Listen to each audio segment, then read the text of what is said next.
Welcome in, everybody. This is your self-care staffing for Friday, June 12th, 2020.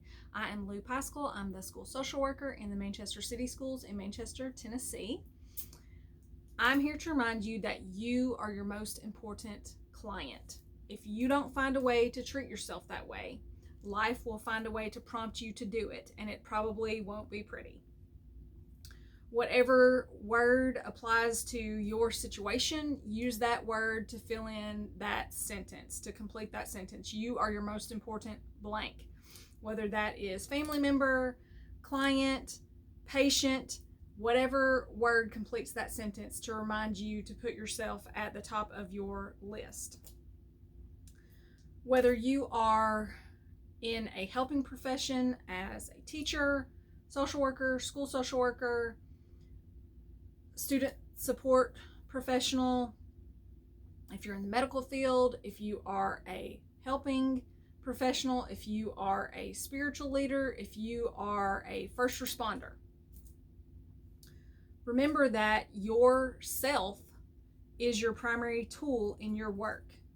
If you are a parent, if you're a grandparent, if you are an aunt, uncle, sibling, if you are assisting people in your family or friends, in any capacity, remember that yourself is your primary tool in that work. Just remember that phrase about keeping your saw sharp. So keeping that primary tool that you use to help people, which is yourself, ready. And we do that through self-care. Today, I want to talk about the topic of margin. Margin in your life. One of the ways that I think of it is just space. And space can apply to a lot of different aspects of your life. If you feel that you have no space, no latitude, whether that's financially, whether that's time-wise in your calendar, in your schedule, you may have no margin in your life. Here's how I think about it. That's really helpful. If everything has to go perfectly for you to accomplish everything you have planned for the day, or for you not to bounce checks on your account, on your bank account, you have no margin in your life.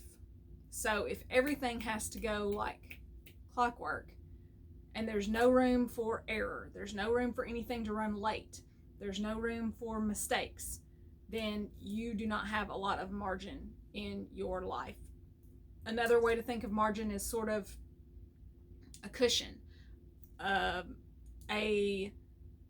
of time, a cushion of finances. Those are the kind of things I'm thinking about when I think about margin. So here are a few questions to think about. Do you have time when you don't have anything scheduled? If you are thinking about your workday and you have appointments back to back to back to back, and I know some professions that's the way it is. However, I would encourage you to at least put a little bit of space, if you have the capability, between some of that back to back to back, because the first one runs long, it gets the whole rest of your day off track. And I think most people need a little bit of just moment of silence, if you want to call it that, a moment to reflect, just a restorative moment between some of all that busyness in the day. I know I was in a training several years ago. In my work, I have appointments with students, whether individually or in groups, and this training, the presenter very strongly encouraged us to have a pause during sessions and also a ritual to sort of end a session and reset ourselves for a next session. So maybe that's helpful to you. So do you have time in your day when you don't have anything scheduled? Do you have money saved in case something goes wrong financially? Do you have a network of family and or friends that can help you when something goes wrong? Keep in mind that we always have to reciprocate. This is not a one-way street. It can't always be us receiving. We have to give back, and we have to be the person that helps someone else have margin from time to time.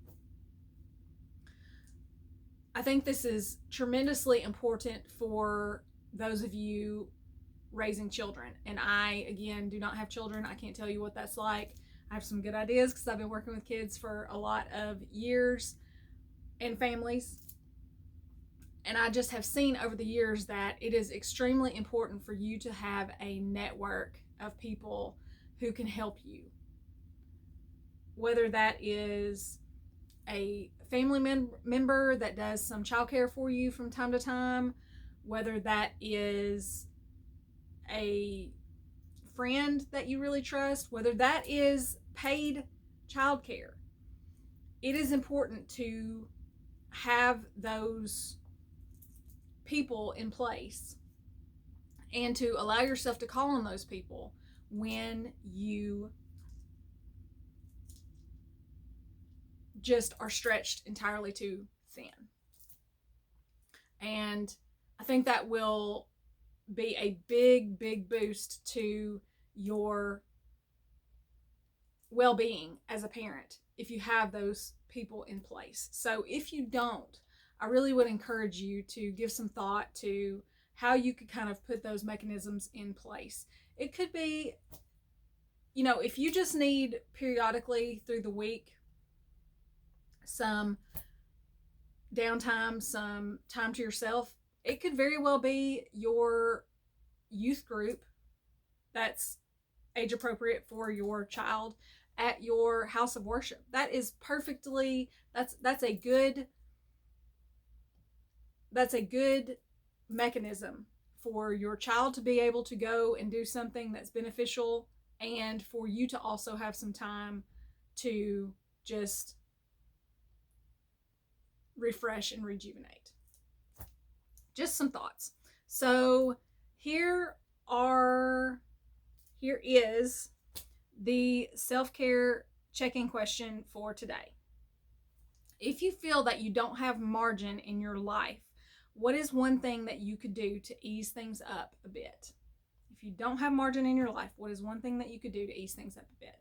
I do want to take a minute to say, before I answer this question, that there is a book called Margin, and I don't have the author's name right off the top of my head, but there's a book all about this, and I read it several years ago. So that is just something I'm leaving with you today.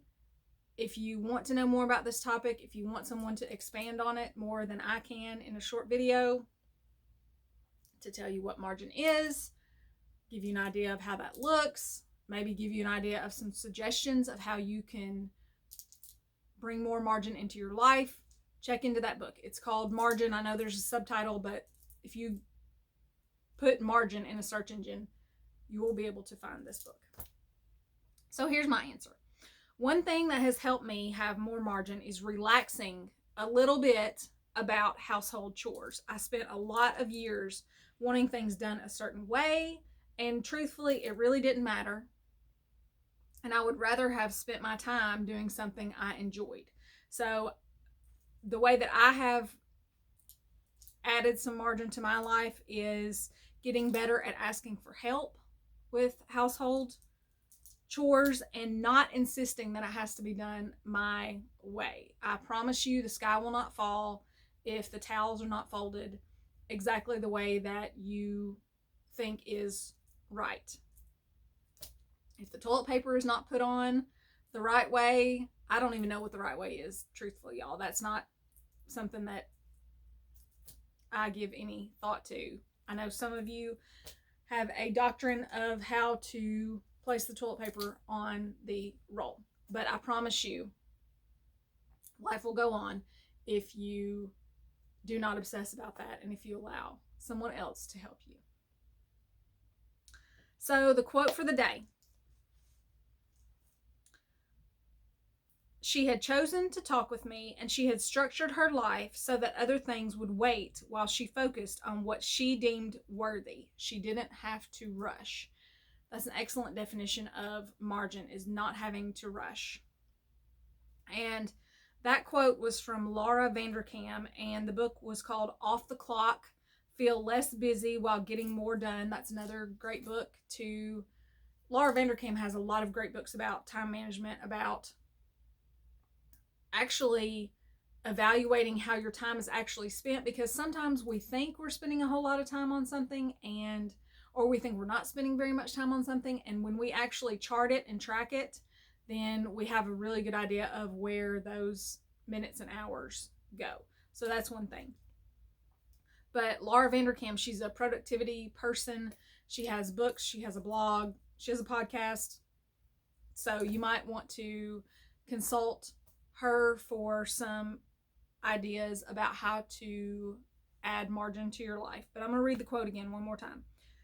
What Laura Vanderkam, she was interviewing a lady. She has talked with a lot of people about how they spend their time. And I think this particular lady was a very busy person, and probably Laura Vanderkam was, feeling like she didn't have much time, and it was kind of hectic and frantic.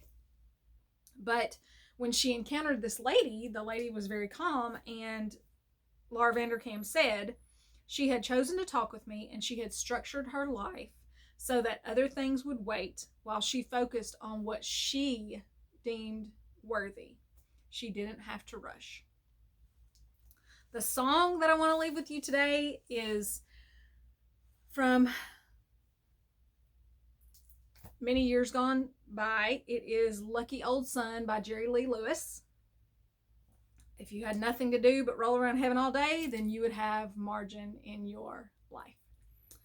The video that I want to leave with you, also from many, many years ago, maybe not many, I want to say 90s, but I'm not exactly sure.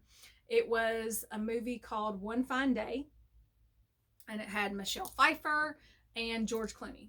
And George Clooney, his character's named Jack, and actually Michelle Pfeiffer and George Clooney, both of their characters had no margin in their life.